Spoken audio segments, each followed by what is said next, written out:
اللهم اجعل القرآن لقلوبنا ضياء ولأسقامنا دواء۔ یہ پیر میر علی شاہ صاحب رحمۃ اللہ علیہ، یہ تصفیہ ما بین سنی و شیعہ، یہ جتنے سادات کو آج تکلیف ہو جاتی ہے، میرا ان سے یہ چیلنج ہے کہ وہ پیر میر علی شاہ کو تو سید مانتے ہیں نا، یہ چھوٹی سی کتاب پر ہی آ کے ہمارے ساتھ بات کر لے۔ یعنی یہ فرمایا کہ مسئلہ باغ فدق میں یہ روافض تم دلیل نہ بناؤ کہ معصوم تھی تو مانگنا ہی حق کی دلیل ہے، پرانی خطا کا امکان تھا اور خطا پر تھیں، جب مانگ رہی تھیں خطا پر تھیں، لیکن جب آگے سے حدیث آئی تو ان کی یہ شان ہے کہ جن کے جگر کا ٹکڑا ہے ان کی حدیث سن کے سر تسلیم خم کر لیا۔ ایک موحد اور متقی شخص کی سب سے بڑی نشانی یہ ہوتی ہے وہ ہر اس شخص سے محبت اور دوستی رکھتا ہے جس سے اللہ اور اس کا رسول محبت اور دوستی رکھے، ہر اس شخص سے نفرت بغض اور دشمنی رکھتا ہے جس سے اللہ اور اس کا رسول دشمنی رکھے، اور جس شخص کے اندر یہ خوبی نہ ہو وہ جان لے اس کا ایمان مکمل نہیں۔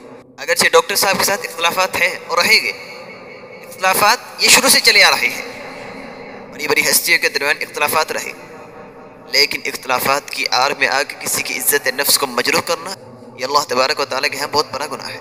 بات صرف اتنی تھی کہ ڈاکٹر صاحب پیر میر علی شاہ رحمہ اللہ کا موقف بیان کر رہے تھے ان کی کتاب سے کہ بھئی ان کا یہ موقف ہے۔ اب ان کا موقف بیان کرنے کے دوران ڈاکٹر صاحب پہ فتویٰ لگ گیا گستاخی کا، رسول اللہ صلی اللہ علیہ وسلم کی بیٹی کی توہین کا، جبکہ یہ بات عقل کو نہیں مانتی۔ بھئی موقف کسی کا بیان کیا جا رہا ہے، فتویٰ کسی پر لگ رہا ہے۔ مثال کے طور پہ میں یہ کہوں کہ میں نے ایک کتاب پڑھی، کتاب کے مصنف نے یہ لکھا کہ میرا یہ موقف ہے کہ علی رضی اللہ تعالیٰ عنہ اللہ ہے، نعوذ باللہ من ذلک۔ اب ایک بڑی مجلس میں میں یہ بات بتاؤں کہ بھئی میں نے فلاں شخص کی کتاب پڑھی، اس کا یہ موقف تھا کہ علی اللہ ہے، اب فوراً سنتے ساتھ چونکہ عوام جاہل ہے مجھ پر کفر کا فتویٰ لگا دے، یہ انصاف نہیں۔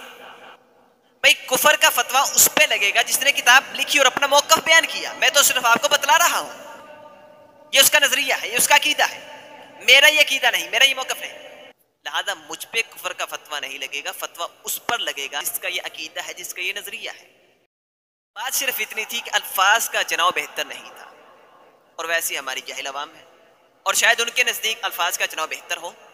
اگر ایک عقل مند شخص اور قرآن و سنت کا علم رکھنے والا شخص اس بات کو سنے اور سمجھے تو اتنی بڑی بات نہیں تھی جتنا بڑا ہنگامہ کھڑا کر دیا گیا ہے، صرف ایک لفظ خطا تھی۔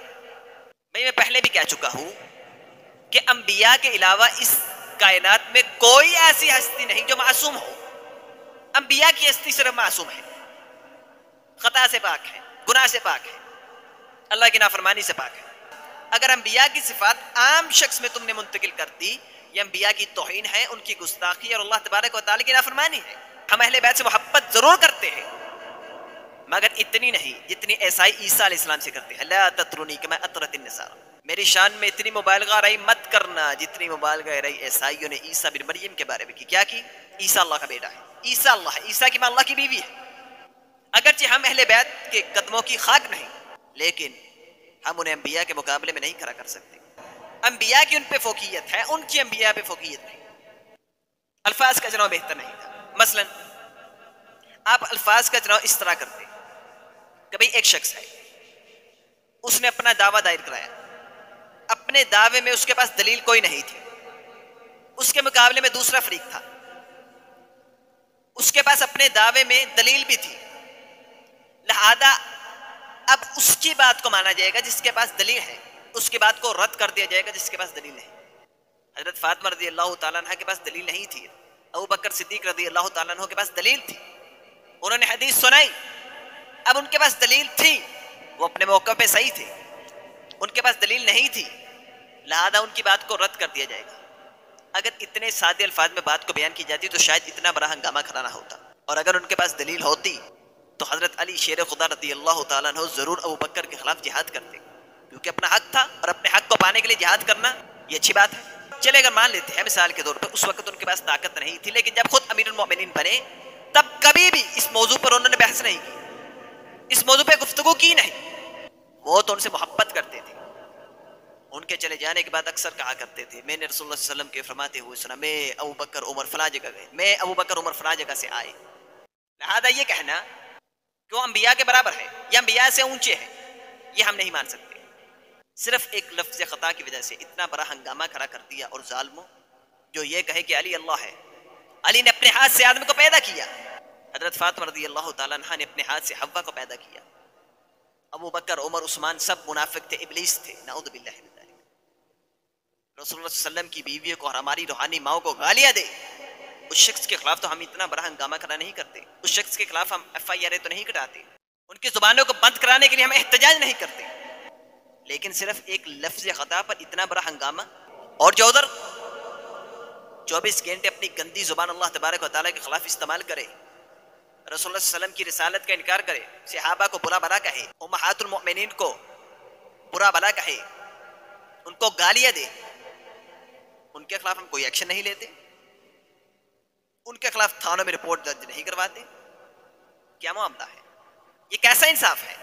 لہٰذا ہر شخص کو یہ بات سوچنی اور سمجھنی چاہیے کہ بھئی اس میں ڈاکٹر صاحب کا قصور کیا ہے. انہوں نے موقف بیان کیا. اب انبیاء کے علاوہ سب سے خطا ہو سکتی ہے، جبکہ رسول اللہ صلی اللہ علیہ وسلم نے فرمایا جس شخص کا عمل اسے پیچھے چھوڑ دے اس کا نسب اسے آگے نہیں بڑھا سکتا. اب چاہے بیٹا محمد صلی اللہ علیہ وسلم کا کیوں نہ ہو، اگر عمل سے پیچھے ہے تو نسب اسے آگے نہیں بڑھا سکتا.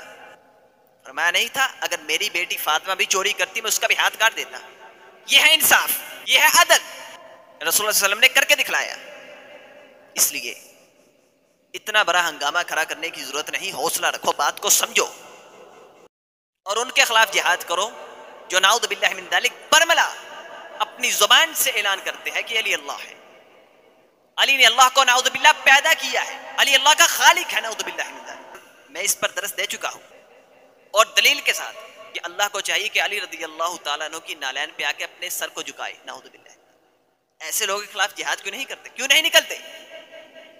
اور انشاءاللہ میں نکلا ہوں اور جب تک اس جسم میں جان رہے گی انشاءاللہ ان کے خلاف جہاد جاری رہے گا.